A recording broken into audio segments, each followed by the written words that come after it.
नमो लोये सौरियन्ताणं नमो लोये सौरिदानं नमो लोये सौवायिर्यां नमो लोये सौज्यायां नमो लोये सौत्रिकावती सावणम् ओंकारमिन्दु संयुक्त नित्यं जयन्ति योगिनः कामदमोक्षदं च ओंकाराय नमो नमः मङ्गलं भगवान् मङ्गलं गौतमोऽग्नि मङ्गलं कुन्कुण्डार्यो विजेन्द्रमोसुमङ्गलं नमः समयसाराय स्वानुभूत्या तथास्ति स्वभावाय भवाय सर्वाः विभाव निदातार। શ્રીમદ નેમિચંદ્ર સિદ્ધાંતિ દેવ વિરચિત બૃહદ દ્રવ્ય સંગ્રહ અને લઘુ દ્રવ્ય સંગ્રહ.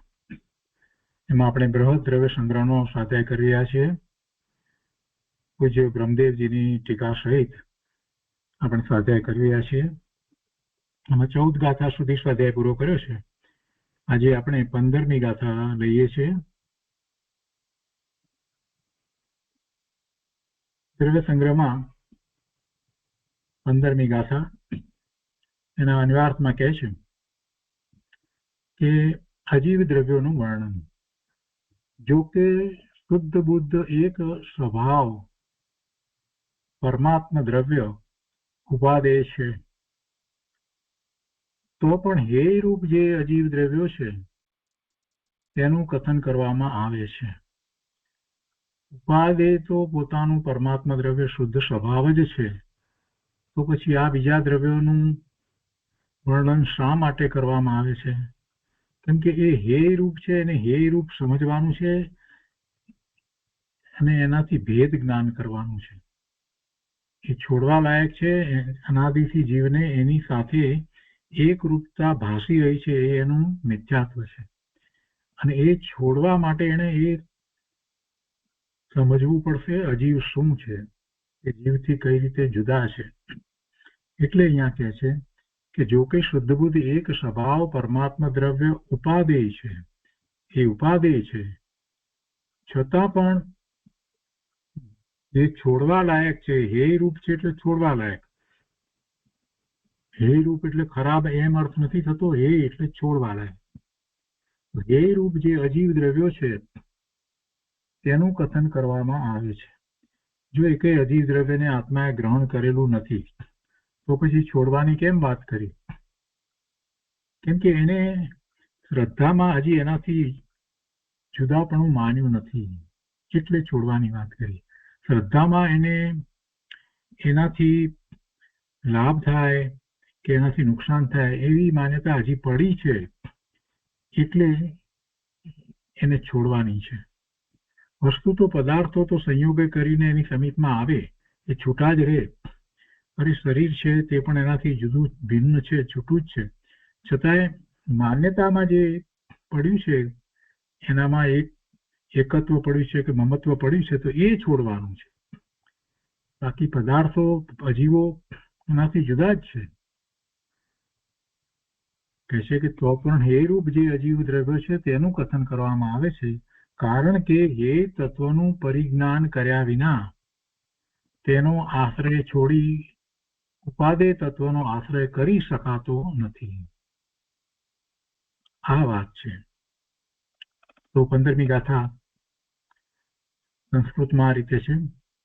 અજીવ પુનઃ મેહ પુદ્ગલ ધર્મ અધર્મ આકાશમ કાલ પુદ્ગલ મૂર્ત રૂપાદિ ગુણ અમૂર્તા શેષાતુ.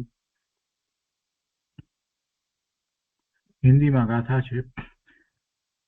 અબ અજીવ કૌ સુનો વિલાસ પુદ્ગલ ધર્મ અધર્મ આકાશ કાલ તહા મૂર્ત પુદ્ગલા રૂપાદિક યુત શેષ ન રલા.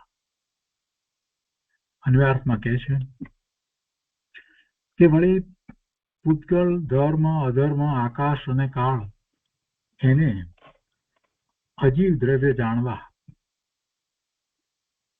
પુદ્ગલ દ્રવ્ય રૂપાદિ ગુણ વાળું મૂર્તિક છે અને બાકીના દ્રવ્યો અમૂર્તિક અરૂપી છે. અર્થમાં કહે છે કે અજીવનો અર્થ જે દ્રવ્યોમાં જાણવા દેખવાની શક્તિ ન હોય તેને અજીવ દ્રવ્યો કહે છે.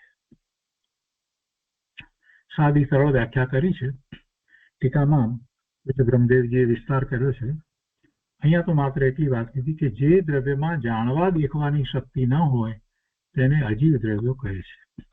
અને એવા અજીવ દ્રવ્યોના ભેદ આ રીતે છે 5: ઉદ્ગળ, ધર્માસ્તિકાય, અધર્માસ્તિકાય, આકાશ અને કાળ. તેમાં ઉદ્ગળ મૂર્તિક છે, બાકીના 4 દ્રવ્યો અમૂર્તિક છે, જેમાં સ્પર્શ, રસ, ગંધ અને વર્ણ એ ગુણો હોય તે મૂર્તિક છે, જેમાં તે ગુણો ન હોય તે અમૂર્તિક છે. અને ગાથા 7માં અમૂર્તિકની વ્યાખ્યા આપી છે અને એ આપણે કર્યું છે. અને મૂર્તિક દ્રવ્યના એ 4 ગુણો તથા તેની પર્યાયોનો કોઠો પણ એ પૂર્વે આવી ગયો છે. એ આપણે પહેલા જોયું છે. ફરીથી એક નજર કરીએ એની પર, બધાને સ્પષ્ટ થઈ જાય.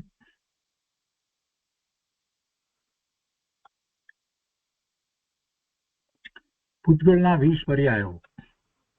વર્ણના પીળો, લીલો, કાળો, લાલ 5 પર્યાયો. રસના પણ 5: તીખો, કડવો, કસાયેલો, મીઠો, ખાટો.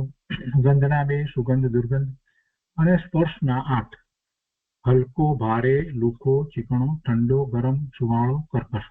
આ બધા પૂતગળ દ્રવ્યના પર્યાયો છે. આ પૂતગળ દ્રવ્યના પર્યાયો કહેવામાં આવ્યા છે. તો એ આગળ જોઈએ.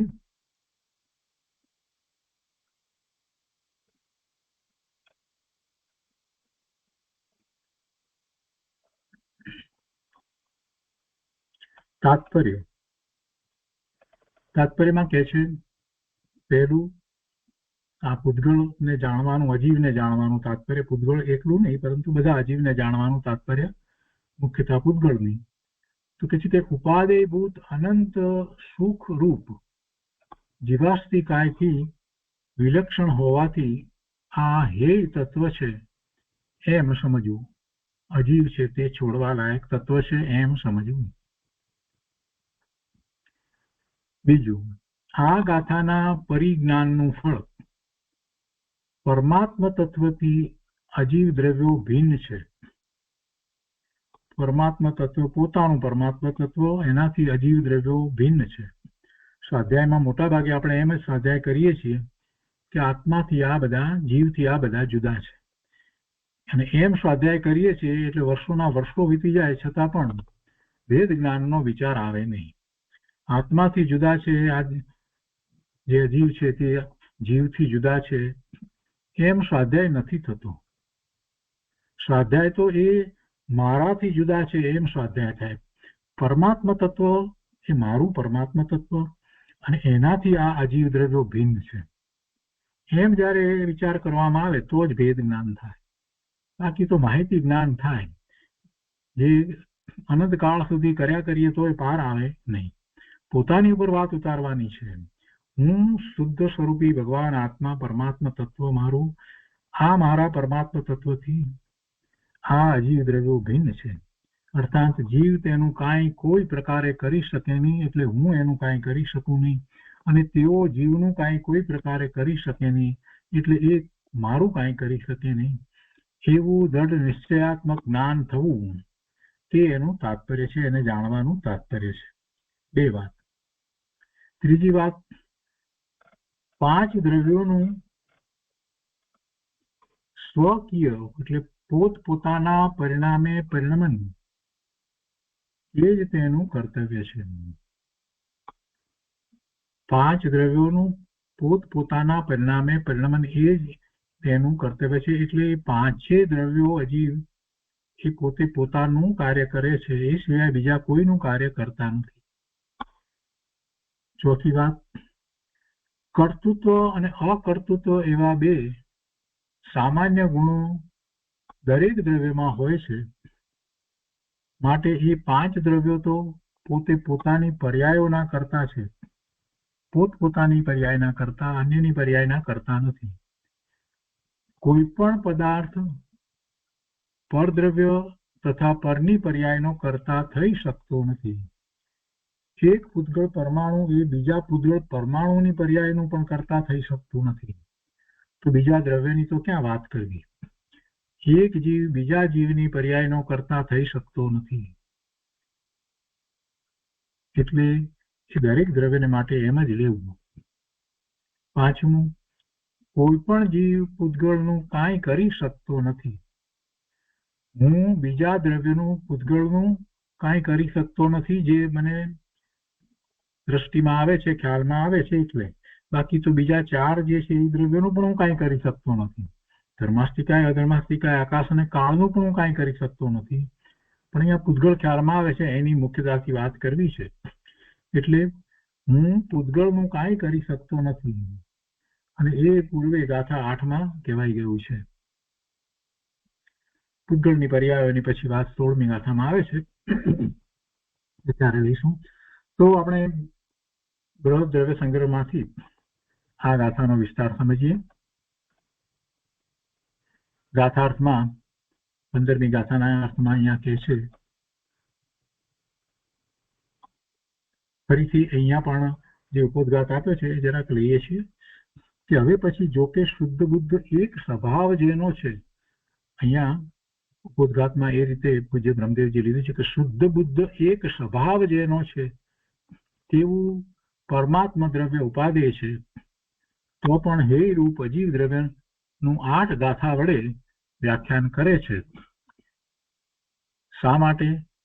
તો પહેલા હે તત્વનું પરિજ્ઞાન થતા પછી ઉપાદેય તત્વનો સ્વીકાર થાય છે, તે કારણે, અને તે વ્યાખ્યાન આ પ્રમાણે છે એમ કહી અને અહીંયા 15મી ગાથા વ્યાખ્યાન કર્યું છે. તો ગાથાર્થમાં કહે છે કે પૂતગલ, ધર્મ, અધર્મ, આકાશ અને કાળ એ અજીવ દ્રવ્ય જાણવા રૂપાદિક ગુણનું ધારક પૂતગલ મૂર્ત દ્રવ્ય છે. રૂપાદિક કહેતા 4 આવી જાય છે, અને બાકીના 4 અમૂર્ત છે.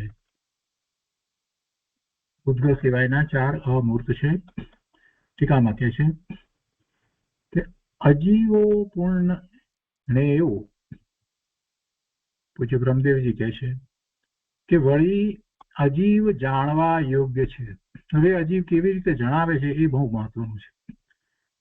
જણાવવું છે અજીવ, વર્ણન કરવું છે અજીવનું, પણ જેમ જીવ શબ્દની આગળ અ મૂકી અને એને અજીવ કહેવામાં આવ્યું છે ને, એવી જ રીતે અહીંયા પૂજ્ય બ્રહ્મદેવજી આપણને જે જીવ નથી એ બતાવવા માટે પહેલા જીવ શું છે એ કહી અને પછી કે એ નથી, એ અજીવ, એ રીતે આખી વાત સમજાવી છે.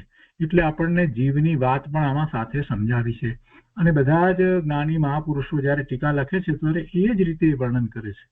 આપણે અજીવની વાત લખવા બેસીએ તો જુદી રીતે લખીએ, અને એ મહાપુરુષો અજીવની વાત વ્યાખ્યા એનું વર્ણન કરે તો જુદી રીતે કરે, જેથી આપણને પરમાર્થે જે પ્રાપ્ત કરવું છે એ સરળ થઈ જાય. અહીંયા પણ એમણે એ જ રીતે કર્યું છે. શું કહે છે કે સકળ વિમળ કેવળ જ્ઞાન અને કેવળ દર્શન એ બંને શુદ્ધ ઉપયોગ છે. પહેલી વખત કોઈ વાંચતું તેને એમ થાય કે આ 15મી ગાથાની જ વાત છે કે બીજા ક્યાંય આપણે આવી ગયા, કાનું પાનું બદલાય તો નથી ગયું, એવું કોઈને થઈ જાય. વાત આ જ છે, અજીવની જ વાત કરવી છે. પણ શું કહે છે? જીવને પહેલા બતાવ્યો છે કે સકળ વિમળ, પૂર્ણપણે વિમળ, કેવળ જ્ઞાન અને કેવળ દર્શન એ બંને શુદ્ધ ઉપયોગ છે. મતિ જ્ઞાન આદિરૂપ વિકલ અશુદ્ધ ઉપયોગ છે. શુદ્ધ અને અશુદ્ધ ઉપયોગની વાત કરી. કેવળ જ્ઞાન, કેવળ દર્શન, સકળ વિમળ એ શુદ્ધ ઉપયોગ છે, અને મતિ જ્ઞાન આદિ એટલે મતિ શ્રુત અવધિ મન પર્યસ્વી આદિ એ વિકલ અશુદ્ધ ઉપયોગ છે. એ રીતે ઉપયોગ 2 પ્રકારે છે. આ ઉપયોગના 2 પ્રકાર બતાવ્યા. એ કોને છે? એ જીવને છે. હવે આગળ કહે છે કે અવ્યક્ત સુખ દુઃખના અનુભવ રૂપ કર્મ ફળ ચેતના છે. અવ્યક્ત સુખ દુઃખના અનુભવ રૂપ જે અનુભવ જે છે, એ અનુભવ જે કરવામાં આવે છે એ કર્મના ઉદયો આવે છે અને એને કારણે જે, તો એ અવ્યક્ત સુખ દુઃખના અનુભવ રૂપ કર્મફળ ચેતના છે. એ કર્મફળ ચેતના કોણ ભોગવે? કોને હોય? જીવને હોય. અજીવને તો કઈ હોય નહીં. ભલે ને એકેન્દ્રિય હોય તો પણ એ જીવ છે. એકેન્દ્રિય તો એને વર્તમાન પર્યાય એવી છે એટલે એવું શરીર મળ્યું છે, પણ એને કર્મફળ ચેતના છે. ને પચેન્દ્રિય સંજ્ઞીને પણ કર્મફળ ચેતના છે, દેવને પણ છે, નારકીને પણ છે, મનુષ્યને પણ છે. એટલે અવ્યક્ત સુખ દુઃખના અનુભવ રૂપ કર્મફળ ચેતના છે. તેમજ મતિ જ્ઞાનથી મન જ્ઞાન પર્યંત, એટલે મતિ, શ્રુત, અવધિ અને મન પર્યંત 4. મતિ જ્ઞાનથી મન જ્ઞાન પર્યંત અશુદ્ધ ઉપયોગ રૂપ એવી સ્વ ઈહાપૂર્વક ઈષ્ટ અનિષ્ટ વિકલ્પ રૂપે વિશેષ રાગ દ્વેષના પરિણમન રૂપ કર્મ ચેતના છે. જો કર્મ ચેતના છે એટલું ન કહેતા કર્મ ચેતના કઈ રીતે છે, શા માટે છે, કોને છે, એ વાત અહીંયા કરી દીધી. પહેલા જ વાત કરી કે સકળ વિમળ કેવળ જ્ઞાન અને કેવળ દર્શન એ તો બંને શુદ્ધ ઉપયોગ છે. શુદ્ધ ઉપયોગમાં તો ઉપયોગ સ્વ તરફ વળી ગયો છે, એમાં સ્થિર થયો છે, એટલે એમાં તો કોઈ બીજી વાત નથી. પણ જ્યારે હજી અશુદ્ધ ઉપયોગ છે, મતિ જ્ઞાન આદિ રૂપ જે વિકલ્પ અશુદ્ધ ઉપયોગ છે, તો એ અશુદ્ધ ઉપયોગની અંદર એ કાર્ય કરે છે એવી કર્મ ચેતના મતિ જ્ઞાન આદિ રૂપ વિકલ્પ અશુદ્ધ ઉપયોગ છે. પેલા કર્મફળમાં તો જે ઉદય આવે છે એની વાત કરી અને એને કર્મફળ ચેતના કહી દીધું. પણ આ બીજી ચેતના કર્મ ચેતના છે એની અહીંયા વ્યાખ્યા બહુ સુંદર રીતે કરી કે છે કે આવું એને અશુદ્ધ ઉપયોગ રૂપ ચેતના છે. એટલે કે છે કે તેમજ મતિ જ્ઞાનથી મન જ્ઞાન પર્યંત અશુદ્ધ ઉપયોગ રૂપ એવી સ્વ ઈહાપૂર્વક ઈષ્ટ અનિષ્ટ વિકલ્પ રૂપે વિશેષ રાગ દ્વેષના પરિણમન રૂપ કર્મ ચેતના છે. કર્મ ચેતનામાં એ કાર્ય કરે છે તો એ કાર્ય શું કરે છે? સ્વ ઈહાપૂર્વક, ઈહા મતિ જ્ઞાનની અંદર આપણે એ સમજીએ છીએ અવગ્રહ ઈહા વગેરે એ પૂર્વક એ આગળ વધે છે, જ્ઞાન કરે છે. એટલે કરે છે તો એ જ્ઞાન જ, બીજું કાંઈ કરતો નથી. જેવી એની જેવો એનો જ્ઞાનનો ઉગાડ છે એ પ્રમાણે. અને પછી સાથે શું કરે છે તો કે ઈહાપૂર્વક ઈષ્ટ અનુષ્ટ અને વિકલ્પ રૂપે વિશેષ રાગ દ્વેષના પરિણમન રૂપ શુભાશુભ ભાવ રૂપે એ જે કરી રહ્યો છે એ કર્મ ચેતના છે. શું કરે? કાંઈ કરતો નથી, બેઠો બેઠો શું કરે? ભાવ કરે. કેવા ભાવ કરે? જ્ઞાન છે ની અજ્ઞાન અવસ્થાની અંદર કેવા ભાવ કરે, અથવા તો જ્ઞાન અવસ્થા થઈ હોય, સમ્યક દ્રષ્ટિ હોય તો પણ શું કરે છે? શુભ ભાવ કે શુદ્ધ ભાવનો પ્રયત્ન કરે છે. જ્યારે શુદ્ધ ભાવ નથી ત્યારે એ પણ શુભ ભાવની અંદર એને પણ એવા રાગના એવા પરિણામ થાય છે. એટલે એ વખતે પણ એને વિકલ્પ છે અને એ પણ એ અવગ્રહ્યા હવાય ધારણા સહિત એ બધું જાણે છે. એટલે બધા મતિથી મનોપર્ય સુધીની વાત લીધી છે. તો એ રૂપે એ જે કરી રહ્યો છે તો શું કરે છે? કઈ પરનું તો કામ કરતો નથી. શું કરી રહ્યો છે? એ જે કરી રહ્યો છે એ જ કર્મ ચેતના છે. અને આ કર્મ ચેતનાને કારણે જ જીવને ભાવ કર્મ થાય છે. ભાવ આશ્રવ ભાવ કર્મ બંધાય છે, એના નિમિત્તે દ્રવ્ય કર્મ બંધાય છે અને એને ભવના ભ્રમણ થાય છે. તો કર્મફળ ચેતનાની વાત કરી અને બીજી આ કર્મ ચેતનાની વાત કરી. તો આ બધું કોને છે? આ બધું જીવને છે.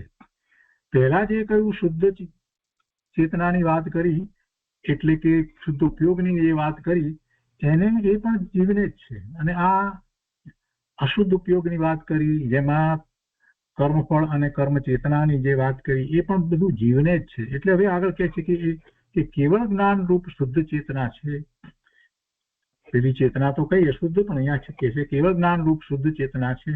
તો એ રીતે ઉપર કયા પ્રમાણે લક્ષણવાળા ઉપયોગ અને ચેતના, એવા લક્ષણવાળા ઉપયોગ અને ચેતના જ્યાં નથી તે અજીવ છે. જો અજીવની આ રીતે વ્યાખ્યા કરી, એમાં જીવને બતાવી અને પછી કહે છે કે આ નથી ત્યાં અજીવ છે. જીવ નથી તે અજીવ છે. જીવની આગળ અમૂકી અને આપણે એને જીવ નથી એમ કહ્યું. તો એવી જ રીતે અહીંયા પણ આચાર્ય ભગવાન એમ કહે છે કે આ બધા લક્ષણ જેને નથી, કયા લક્ષણની વાત કરી? ચેતનાની અને ઉપયોગની વાત કરી. તો ઉપયોગ અને ચેતના આ પ્રમાણે જેને નથી એ અજીવ છે એમ જાણવું. અધ્યાત્મ આવી જ રીતે નીકળે, પણ જેને અંતરમાં એ બધી વાતનો સ્વીકાર થયો છે, જેણે એવું અધ્યાત્મ પ્રકટ કર્યું છે, એ જ આવી વાત કરી શકે. હવે આગળ કહે છે કે પુનઃ એટલે પછી અર્થાત જીવ અધિકારની પછી આપણે અત્યારે પહેલા જીવની 9 પ્રકારે વાત સમજ્યા, એના પછીથી હવે કે છે કે પુગ્ગલ ધમ્મો અધમ્મ આયાશ્રમ કાલો. એના પછી કહે છે કે પુદ્ગલ ધર્મ અધર્મ આકાશ અને કાળ દ્રવ્યના ભેદથી એ 5 પ્રકારે છે. અજીવ 5 પ્રકારે છે. આગળ ટીકામાં કહે છે કે પૂરણ અને ગલનનો સ્વભાવ હોવાથી પુદ્ગલ કહેવાય છે. પુદ્ગલ એટલે એ પરમાણુ, પુદ્ગલ પરમાણુ છે એ ભેગા થાય છે અને છૂટા પડે છે, એટલે એમ ભેગા થવું અને છૂટા પડવું. એટલે પૂરણ એટલે ભેગા થાય છે અને એક સ્કંદ અવસ્થા થાય છે. ગલન એટલે એમાંથી છૂટા પડે છે. એટલે પૂરણ ગલનનો સ્વભાવ હોવાથી પુદ્ગલ કહેવાય છે. ગતિ, સ્થિતિ, અવગા અને વર્તના હેતુ રૂપ એવા કારણ રૂપ લક્ષણ વાળા ક્રમપૂર્વક ધર્મ અધર્મ આકાશ અને કાળ છે. એટલે અનુક્રમે લેવાનું. પહેલું ગતિ લીધું છે તો એ ધર્માસ્તિકાએ લાગુ પડે છે, એ લક્ષણ ધર્માસ્તિકાયનું છે. સ્થિતિ એ અધર્માસ્તિકાયનું લક્ષણ છે. અવગાન એ આકાશનું લક્ષણ છે. અને વર્તના એ કાળ દ્રવ્યનું લક્ષણ છે.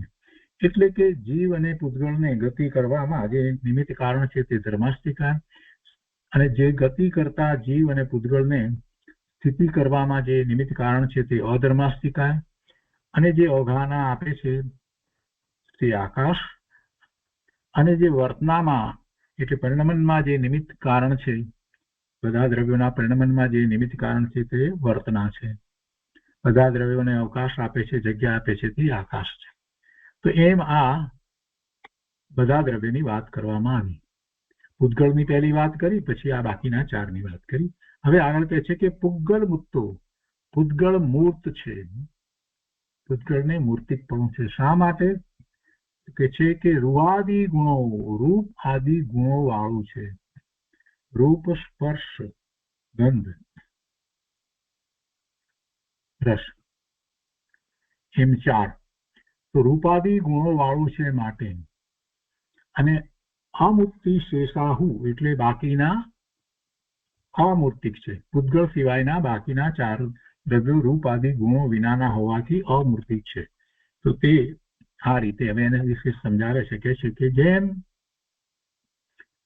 અનંત જ્ઞાન, દર્શન, સુખ અને વીર્ય. હવે શાંતિથી આ સમજવા જેવું છે. આ સહેલું નથી, જરાક સમજવા જેવું છે શાંતિથી. કોઈને એમ લાગે કે આ તો બધું આપણને આવડે છે, પણ એમ નહીં. જ્યાં સુધી પૂરેપૂરું બરાબર સારી રીતે સમજીએ નહીં ત્યાં સુધી ભેદ જ્ઞાન થાય નહીં. કે છે કે જેમ અનંત જ્ઞાન, દર્શન, સુખ અને વીર્ય એ 4 ગુણ સર્વ જીવમાં સામાન્ય છે, તેમ રૂપ, રસ, ગંધ અને સ્પર્શ એ 4 ગુણ સર્વ પુદ્ગલોમાં સામાન્ય છે. સર્વ પુદ્ગલોમાં સામાન્ય છે એટલે એની વ્યક્તતા હોય કે ન હોય. દાખલા તરીકે આપણે પાણી લઈએ તો પાણીને ગંધ ક્યાં છે?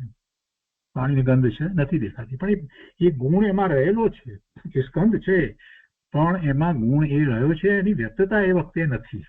આપણને હવાની અંદરના ઓક્સિજન વગેરે ક્યાં દેખાય છે? તો શું એનામાં રૂપ નથી? ના, એ અત્યારે વર્તમાન અવસ્થામાં એ પ્રગટ નથી, વ્યક્ત નથી, પણ એનામાં એ ગુણ તો રહેલો જ છે. એટલે એ 4 ગુણો પૂતગળમાં સામાન્ય છે. બધાને માટે એ નિયમ સમજી લેવો કે વ્યક્તતા હોય અથવા ન હોય, પણ 4 ગુણ દરેક પૂતગળ પરમાણુની અંદર રહ્યા છે, અને પૂતગળના સ્કંદની અંદર એ આપણને ખ્યાલમાં આવે છે. કેમ કે આપણને પૂતગળ પરમાણુ જે છે એ ખ્યાલમાં આવી શકે નહીં. એ કેવળ જ્ઞાનનો વિષય થઈ શકે. કેવળી પરમાત્માને પૂતગળ પરમાણુનો ખ્યાલ આવે, એમને દેખાય, પરંતુ છદ્મસ્તને પૂતગળ પરમાણુ દેખાય નહીં.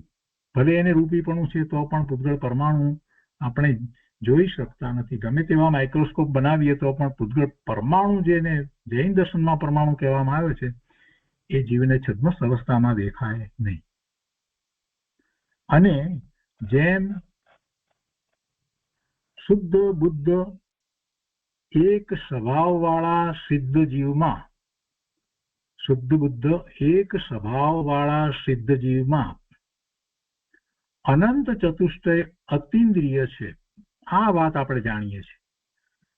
સિદ્ધ પરમાત્માને આ બધું અતિન્દ્રિયપણે છે. શુદ્ધ બુદ્ધ એક સ્વભાવવાળા સિદ્ધ પરમાત્માને અનંત ચતુષ્ટય, અનંત જ્ઞાન, અનંત દર્શન, અનંત વીર્ય, અનંત સુખ, આ ચતુષ્ટય એ અતિન્દ્રિયપણે છે. એ ઇન્દ્રિય દ્વારા કઈ ખ્યાલમાં આવે એવા તો નથી. 13મા ગુણસ્થાનની અવસ્થાથી આ પ્રગટ થયું છે. એ અતિન્દ્રિયપણે જ છે. એવું અતિન્દ્રિયપણે જ એમને અનુભવાય છે. એ કઈ ઇન્દ્રિય દ્વારા અનુભવાતું નથી. એ અતિન્દ્રિયપણે છે. એનો તો આપણને સ્વીકાર છે. શુદ્ધ બુદ્ધ એક સ્વભાવવાળા સિદ્ધ પરમાત્મા એવા સિદ્ધ જીવમાં અનંત ચતુષ્ટય અતિન્દ્રિય છે. તેમજ શુદ્ધ પૂતગળ એવા પરમાણુ દ્રવ્યમાં રૂપાદિ ચતુષ્ટય અતિન્દ્રિય છે. જો અહીંયા આ વાતને સમજવાની છે.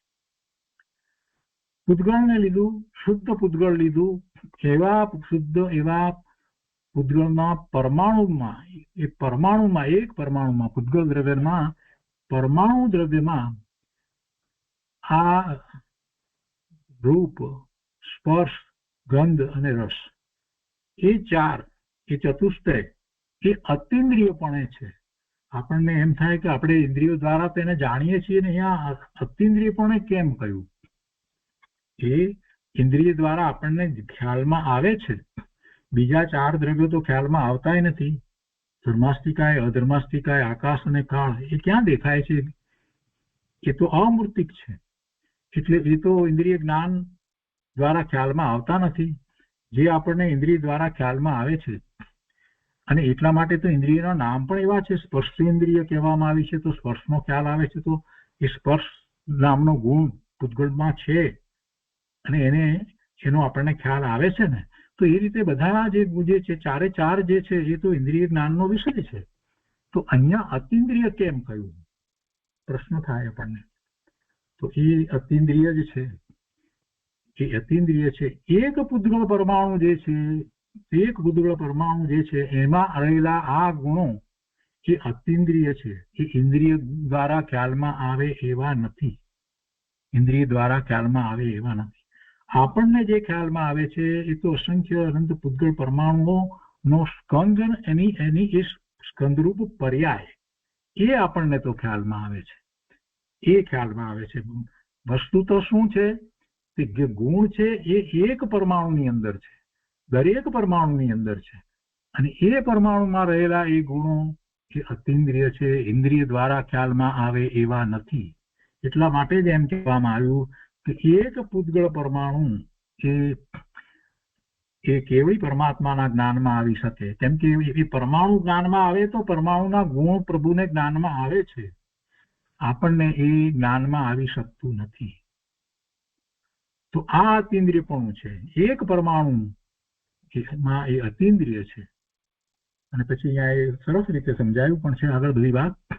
એ છે કે જેમ રાગ આદિ સ્નેહ ગુણથી કર્મબંધની અવસ્થામાં, રાગ આદિ સ્નેહ ગુણથી કર્મબંધની અવસ્થામાં જ્ઞાન આદિ ચતુષ્ટયનું અશુદ્ધપણું છે. આપણે એ પણ સમજીએ છીએ કે જ્યારે એને કર્મબંધની અવસ્થા છે એવી પર્યાયમાં, વર્તમાન આપણી પર્યાયનો જ આપણે વિચાર કરીએ તો કર્મબંધની અવસ્થા છે. અને આ કર્મબંધની અવસ્થામાં જ્ઞાન આદિ ચતુષ્ટયનું અશુદ્ધપણું છે. જે સિદ્ધ પરમાત્માને, અર્યંત પરમાત્માને જે શુદ્ધ છે તે અનંત જ્ઞાન એમને પ્રગટ થયું છે, અનંત દર્શન, અનંત વીર્ય, અનંત સુખ, આ બધું જે છે એમને તો પૂર્ણ શુદ્ધપણે પ્રગટ થયું છે, પૂર્ણપણે પ્રગટ થયું છે. ત્યારે વર્તમાનમાં આપણને આ કર્મબંધની અવસ્થાની અંદર એ જ્ઞાન આદિ છે, પણ એ ચતુષ્ટયનું અશુદ્ધપણું છે. હવે એની સાથે સરખામણી કરીને કહે છે કે તેવી રીતે એનું અશુદ્ધપણું આપણને જે રીતે આ છે તેમ આવા ચતુષ્ટય આપણને નથી એમ નથી, છે પણ અશુદ્ધ છે. જ્ઞાન, દર્શન, વીર્ય, સુખ આ બધું આપણને અશુદ્ધપણે છે. તો કે છે તેવી રીતે સ્નિગ્ધ વૃક્ષત્વ ગુણથી પેલું આપણે સ્નેહ ગુણથી લીધું એટલે એવા રાગ દ્વેષના જે ભાવ કરવામાં આવ્યા એને કારણે કર્મબંધની અવસ્થા હતી. તો અહીંયા કહે છે કે એવી રીતે સ્નિગ્ધ વૃક્ષત્વ ગુણથી દ્વિ અણુ આદિક બંધ અવસ્થામાં, એટલે કે સ્નિગ્ધત્વ અને વૃક્ષત્વ બે ગુણ ચિકાસ કે બે ગુણ લુખાસ, એટલે જે પૂતગળ પરમાણુ જે છે એનાથી બીજા પૂતગળ પરમાણુ જેની અંદર બે ગુણ વધુ કે ઓછી ચિકાસ કે લુખાસ છે એની સાથે એ બંધ કરે છે. અને આ પ્રવચનસારમાં આપણે સિદ્ધાંતને સમજ્યા છીએ. તો સ્નિગ્ધ વૃક્ષત્વ ગુણથી દ્વિ અણુક આદિ એટલે બે અથવા એથી વધારે દ્વિ અણુક આદિ બંધ અવસ્થામાં, એવી બંધ અવસ્થા છે ત્યારે શું છે, એ અવસ્થા એ અશુદ્ધ છે. ત્યારે એવી અવસ્થામાં એ પરમાણુના રૂપ, સ્પર્શ, ગંધ એ ચાર ગુણો, રૂપ એટલે વર્ણ આવ્યું, રસ, સ્પર્શ અને ગંધ, એવા ચાર ગુણ એટલે રૂપાદિ એ ચતુષ્ટય, એ ચાર ગુણનો એ ચતુષ્ટય એનું અશુદ્ધપણું છે. જેમ આપણને જ્ઞાન, દર્શન, વીર્ય, સુખ એ કર્મબંધની અવસ્થાની અંદર એવા ચતુષ્ટય તો છે પણ એ અશુદ્ધપણે છે. તો એવી રીતે પૂતગળના જે સ્કંદ બને છે જેનું કારણ અહીંયા દ્વિગુણ આદિક બંધ એટલે બે કે તેથી વધુ પરમાણુઓ એક સાથે જોડાયા છે એવો સ્કંદ છે. તેવી સ્કંદ અવસ્થામાં એમને પણ એવા ચાર ગુણો જે છે એ ચતુષ્ટયનું અશુદ્ધપણું છે. અને એ અશુદ્ધપણું જે છે તો આપણને એ ખ્યાલમાં આવે છે. પેલા એક પૂતગળ પરમાણુનું ના ગુણો આપણને ખ્યાલમાં આવતા નથી. અને એને આપણે કેવી રીતે અહીંયા સરખાવ્યું છે, બહુ સરસ રીતે સરખાવ્યું છે કે જીવને જેમ આ રાગ દ્વેષને કારણે કર્મનો બંધ છે એવી રીતે પૂતગળ પરમાણુને પણ બંધ જે થાય છે એમાં ચિકાસ ને લુખાસને કારણે થાય છે. તો આગળ કહે છે કે જેમ, હવે આગળ સમજાવે છે કે જેમ સ્નેહ રહિત નિજ પરમાત્મા ભાવનાના બળે, એટલે કે રાગ દ્વેષ રહિત, સ્નેહ રહિત કહ્યું એટલે રાગ દ્વેષ રહિત નિજ પરમાત્મા સ્વરૂપ એવા પરમાત્માની ભાવનાના બળે રાગાદિ સ્નિગ્ધત્વનો વિનાશ થતા અનંત ચતુષ્ટય શુદ્ધ હોય છે. રાગાદિ રાગ દ્વેષ આદિનો નાશ થતા પછી અનંત ચતુષ્ટય જે અશુદ્ધપણે હતા એ પછી શુદ્ધ થાય છે. હરિયંત પરમાત્માને એવી શુદ્ધ દશા થાય છે, અનંત ચતુષ્ટય શુદ્ધ હોય છે. એવી રીતે પૂતગળને માટે પણ કહે છે કે તેમ જઘન્ય ગુણોનો બંધ થતો નથી. એટલે કે જઘન્ય ગુણ એ જે ચાર ગુણ જે છે એનું પણ એવી જ રીતે જ્યારે એને એક ગુણ ચિકાસ હોય તો એને બીજા ગુણ સાથે બંધ થતો નથી. જઘન્ય અહીંયા લીધું છે એટલે ઓછામાં ઓછી ચિકાસ જેવી હોય કે જેમાં એ બીજા પરમાણુ સાથે એનો બંધ ન થાય. એ પ્રવચન સારની અંદર એ વાત બહુ સ્પષ્ટ કરી છે. તો જઘન્ય ગુણોનો બંધ થતો નથી. એ વચન અનુસાર પરમાણુ દ્રવ્યમાં સ્નિગ્ધ વૃક્ષત્વ ગુણની જઘન્યતા હોતા, સ્નિગ્ધત્વ અને વૃક્ષત્વ ગુણની જઘન્યતા હોતા રૂપાદિ ચતુષ્ટયનું શુદ્ધપણું હોય છે. તો ત્યારે એમને પૂતગળ પરમાણુમાં જે કહેવામાં આવ્યા એ ચાર ગુણ એ ચતુષ્ટયનું શુદ્ધપણું હોય છે. અને એ શુદ્ધપણું જ્યારે છે ત્યારે એ અતિન્દ્રિય છે, ત્યારે એ અતિન્દ્રિય છે એમ જાણવું, આવો અભિપ્રાય છે. તો આ વાત પૂજ્ય બ્રહ્મદેવજીએ બહુ સરસ રીતે આપણને સ્પષ્ટ સમજાવી દીધી. હવે એ પૂજ્ય ગુરુદેવે આ કથા ઉપર જે વિસ્તાર કર્યો છે તે આપણે લઈએ છીએ.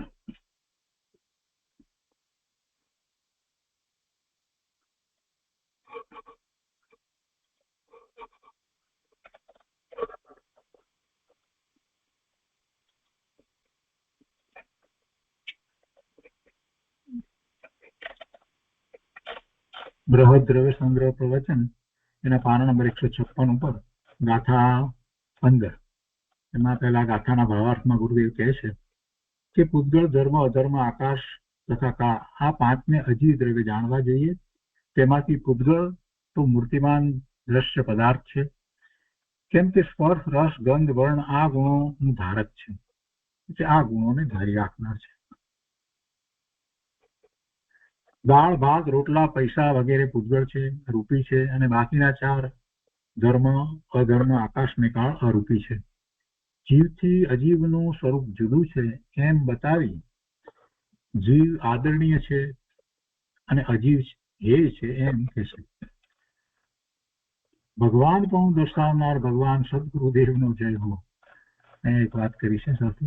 હવે મૂળ ગાથાના ભાવાર્થ પછીથી ગુરુદેવ જે વિસ્તાર કરે છે તે આપણે લઈએ છીએ. દ્રવ્ય સંગ્રહ 15 ગાથાનો ભાવાર્થને કહેતા કે આ બધા જે ગુણ જે કહેવામાં આવ્યા, ચારે પ્રકારના ગુણ જે છે એ પૂતગળને છે, અને એ સિવાય અમૂર્તિકપણું બીજા ચાર દ્રવ્યનું છે, અને જીવનું પણ અમૂર્તિકપણું છે. એ આપણે બધું જાણીએ છીએ.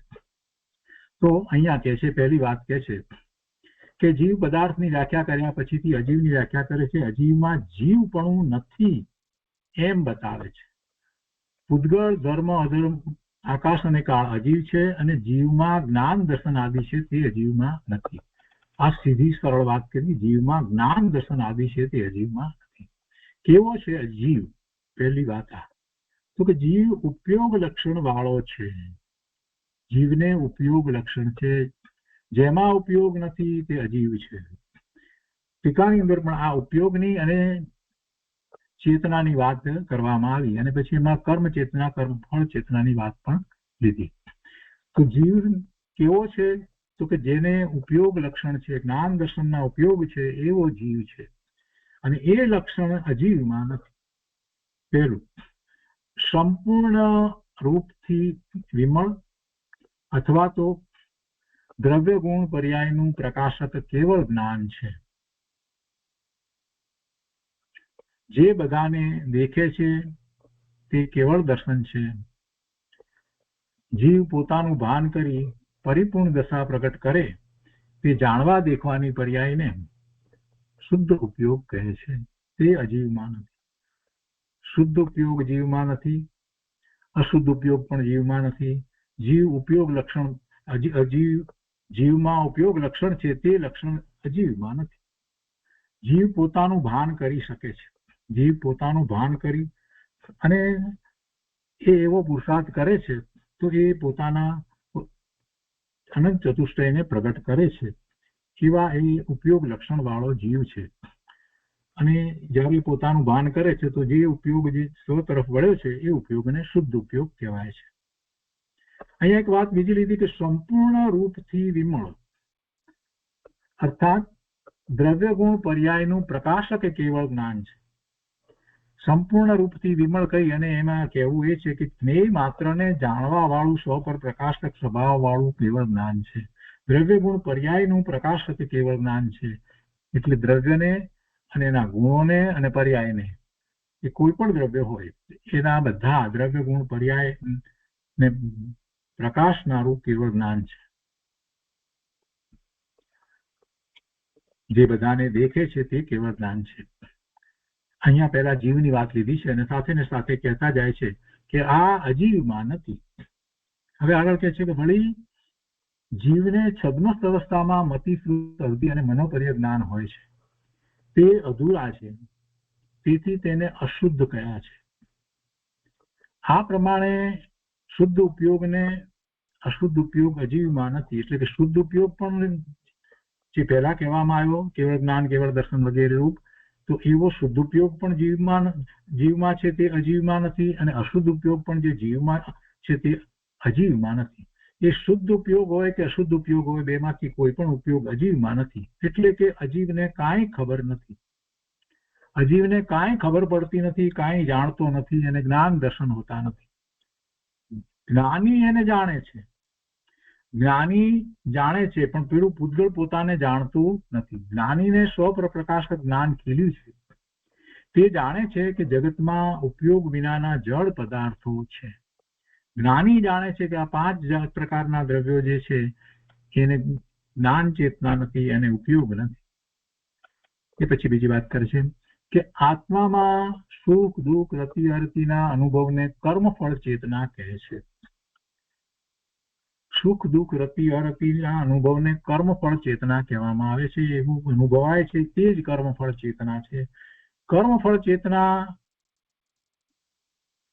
અહીંયા ફળ શબ્દ છે તેને કાઢી નાખીએ તો કર્મ ચેતના કહેવાય, પણ અહીંયા કર્મ ફળ ચેતના જયારે કહ્યું તો એ ફળ રૂપે છે. તો ફળ જે આવે છે એ જીવને ભોગવાય ત્યારે ફળ કહેવાય, એટલે એવું અનુભવ હોય તેને ફળ કહેવામાં આવે.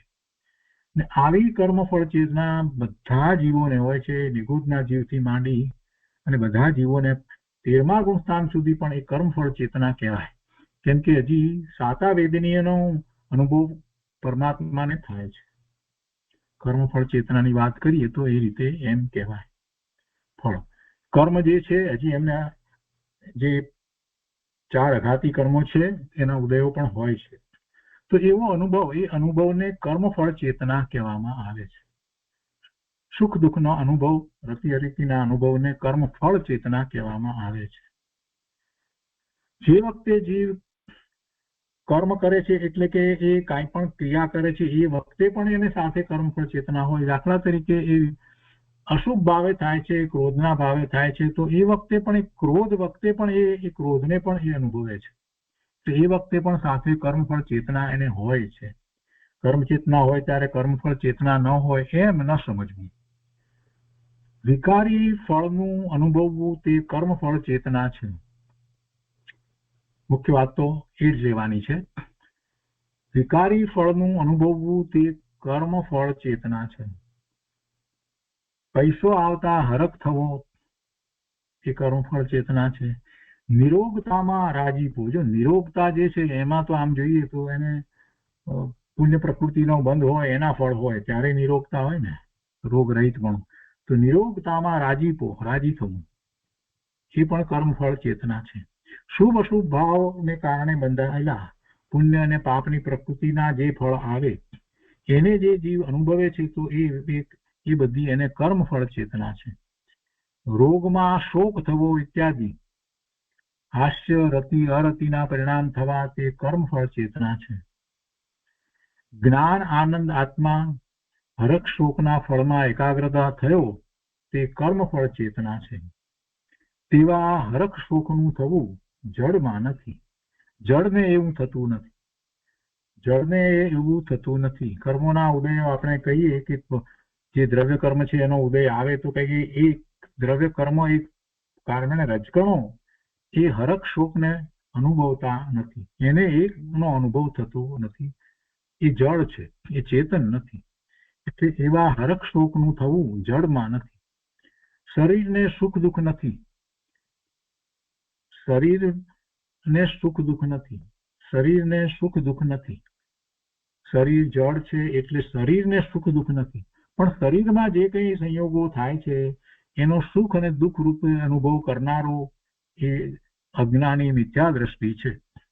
શરીરને સુખ દુઃખ નથી.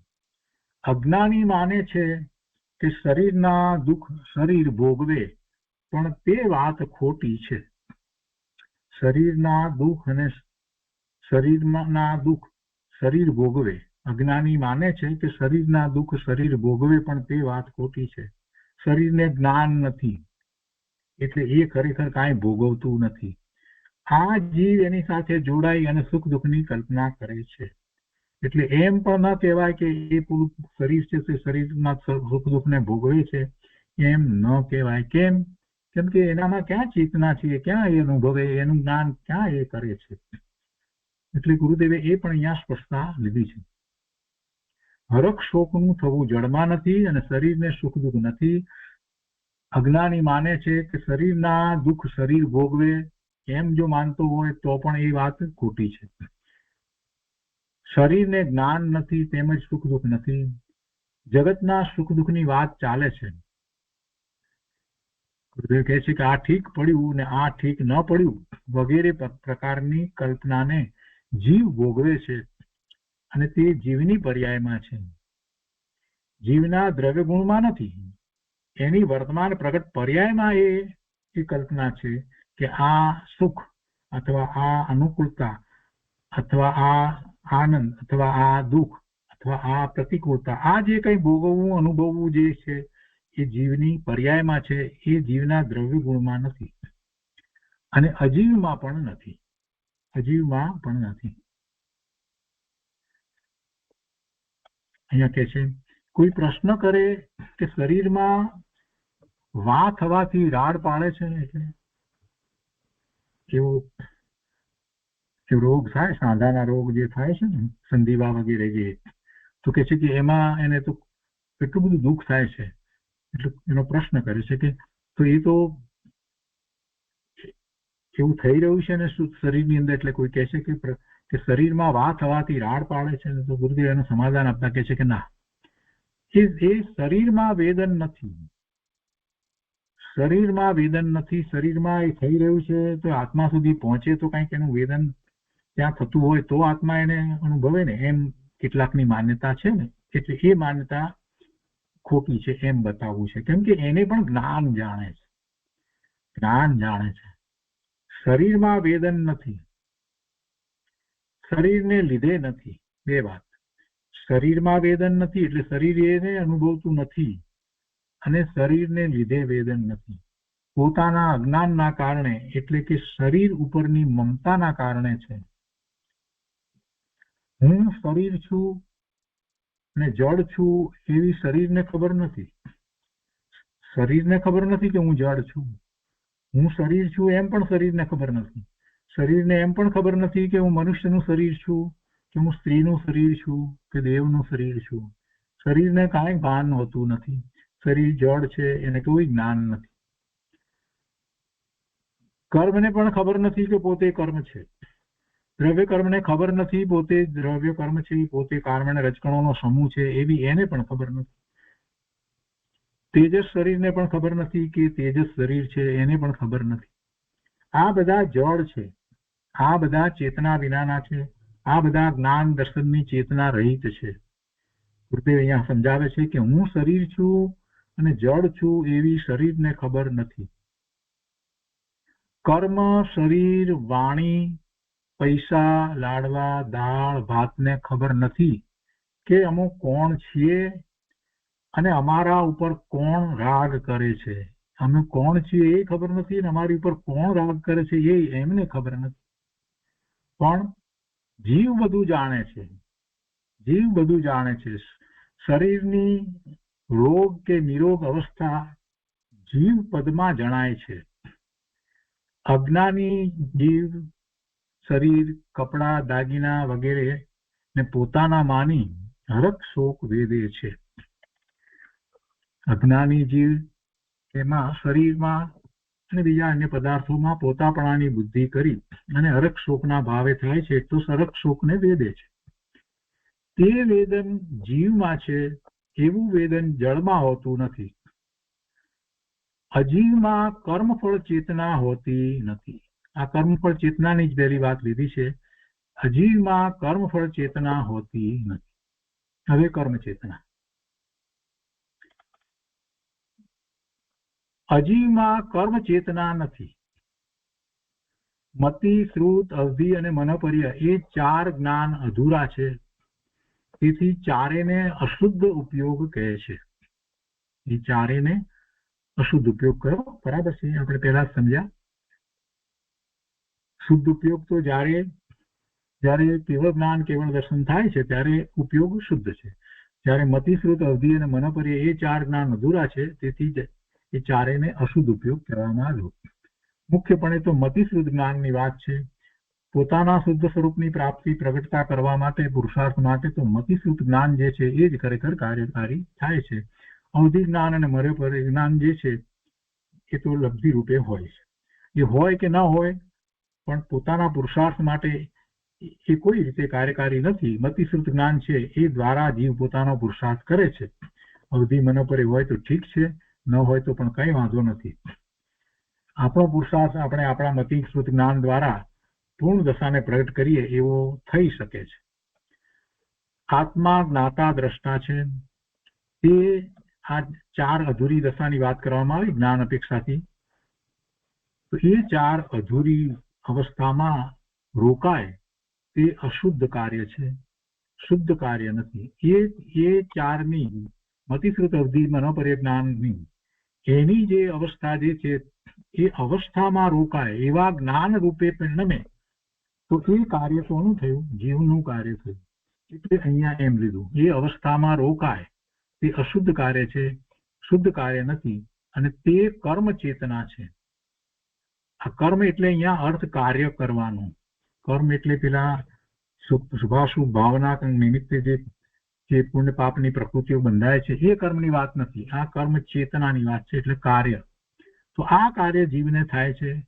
એને કેવી રીતે કાર્ય થાય છે કે જે 4 પ્રકારે જ્ઞાનના ઉગાડ છે એવી અધૂરી અવસ્થા છે, તો એ અવસ્થામાં રોકાય તે એનું કાર્ય છે, એ અશુદ્ધ કાર્ય છે, અને તે કર્મ ચેતના છે. વળી નિજ ચેષ્ટાપૂર્વક ઈષ્ટ તથા અનિષ્ટ રૂપથી રાગ દ્વેષ રૂપ જે પરિણામ થાય તે પણ કર્મ ચેતના છે. એ પણ કર્મ ચેતના છે, જે પોતાના એવા ભાવને કારણે જે પરિણામ થાય છે તે પણ કર્મ ચેતના છે. અને એ કર્મ ચેતનાની સાથે એને એવું જ્ઞાન સાથે હોય છે. આત્મા રાગમાં ચેતાઈ ગયો છે. આત્મા રાગમાં ચેતાઈ ગયો છે. જડનું કાર્ય તો આત્મા કરતો જ નથી. જડ સુધી પહોંચતો નથી તો જડનું કાર્ય ક્યાંથી કરે? જડમાં વ્યાપતો નથી તો જડનું કાર્ય આત્મા કરે ક્યાંથી? માત્ર એના તરફ લક્ષ કરી અને એ પોતે શુભાશુભ ભાવે થાય છે. એ રાગમાં ચેતાઈ ગયો છે. એનું લક્ષ કરી અને એ રાગ કરે છે એટલે કે છે કે આત્મા રાગમાં ચેતાઈ ગયો છે. જડનું કાર્ય આત્મા કરતો જ નથી. અધૂરા જ્ઞાન રૂપી કાર્ય તથા રાગ દ્વેષ રૂપી કાર્યને કર્મ ચેતના કહે છે. તે અજીવમાં નથી. કેવળ જ્ઞાનને શુદ્ધ ચેતના કહે છે. આત્મા શુદ્ધ સ્વભાવમાં પરિપૂર્ણ ચેતાઈ ગયો તે શુદ્ધ ચેતના છે. આત્માના ભાન પછી કેવળ જ્ઞાન પ્રગટે એ શુદ્ધ ચેતના છે. તો આ પ્રમાણે કયા તેવા લક્ષણવાળા ઉપયોગ તથા ચેતના જેમાં નથી તે અજીવ છે. અહીં ઉપયોગ એટલે જ્ઞાનનો વ્યાપાર, અને ચેતના એટલે જેમાં એકાગ્ર થાય તેને ચેતના કહી છે. શરીર, કર્મ, મન, વાણી આદિ પૂતગળો તેમજ ધર્મ, અધર્મ, આકાશ અને કાળ કોઈને જ્ઞાનનો ઉપયોગ નથી. તેમજ તેઓને કોઈ ચીજમાં એકાગ્ર થવાનું હોતું નથી. ઉપયોગ નથી તો એકાગ્રતા ક્યાંથી કરે? આમ બતાવી જીવ અને અજીવ વચ્ચે ભેદ જ્ઞાન કરાવે છે. આત્મા આત્મામાં છે, શરીર શરીરમાં છે, કર્મ કર્મમાં છે. આત્મા શરીર કે કર્મને અડતો નથી. આત્મા કોઈ પૂતગળને અડતો નથી, સ્પર્શતો નથી. જે ઉપયોગ સ્વરૂપ છે તો એમાં ઉપયોગ કાં તો એનું અધૂરા જ્ઞાન રૂપે હોય કે પૂર્ણ જ્ઞાન રૂપે હોય. કાં તો અધૂરું જ્ઞાન કરે અથવા તો પૂરું જ્ઞાન કરે, અથવા રાગ દ્વેષ કરી હરખ શોકને ભોગવે. એ જીવનું કાર્ય છે, અને તે કાર્ય એ જળનું કાર્ય નથી. એટલે એને કર્મ ચેતના નથી. કર્મફળ ચેતના પણ અજીવને હોતી નથી. એ જળમાં નથી, જળને લીધે નથી, એમ ભેદ જ્ઞાન કરાવે છે. એટલે આપણને આ જે કર્મ ચેતના કર્મફળ ચેતનાની વાત કરવામાં આવી તો એ વિશે સમજાવે છે કે એ જળને લીધે નથી. જળને કારણે કર્મફળ ચેતના નથી. કર્મના ઉદય આવ્યા જળ છે તો એને લીધે, અથવા તો સાકરનો સ્વાદ મીઠાશનો અનુભવ થાય એ જળને લીધે નથી. એ સાકરને લીધે એવો અનુભવ થતો નથી.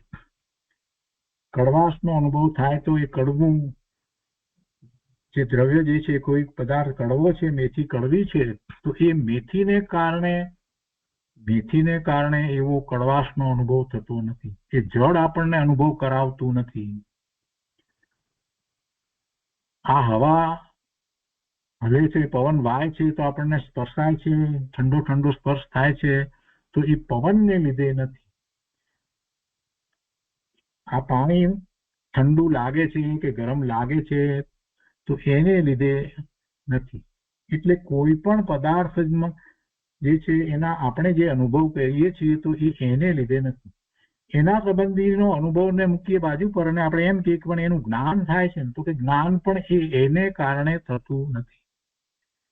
એ ઠંડો ઊનો સ્પર્શ એનું જ્ઞાન, એ પદાર્થ ઠંડો ઊનો છે માટે જ્ઞાન થાય છે એમ નથી. જ્ઞાનનો સ્વભાવ જે છે તે એવો જ છે, એ ઉપયોગ એનો એવો છે, એ ઉપયોગમાં એને એ વખતે જ્ઞાનની પર્યાય એવી થવા લાયક છે માટે થાય છે. એટલે એ જડને લીધે એવું જ્ઞાન થતું નથી, જડને લીધે નથી. એમ વેદ જ્ઞાનની વાત અહીંયા જે છેલ્લી કરી એ બહુ મહત્વની છે. આપણે દરેક વસ્તુને માટે એ જળ પદાર્થને જ જવાબદાર ઠેરવીએ છીએ તો વસ્તુ સ્વરૂપ એવું નથી. કોઈ જળને કારણે આપણા કોઈ પરિણામ થતા નથી. આપણા જ્ઞાનના પરિણામ પણ એવા થતા નથી કે સુખ શાંતિ આનંદના પરિણામ પણ કોઈ જળને કારણે થતા નથી. તો આજનો સ્વાધ્યાય અહીંયા સુધી રાખીએ છીએ. હવે આગળનો વિસ્તાર જે કર્યો છે અજીવના ભેદ વગેરે, એમાં ગુરુદેવે જે અધ્યાત્મ સમજાવ્યું છે તે બધું આપણે આવતા સ્વાધ્યાયમાં લઈશું.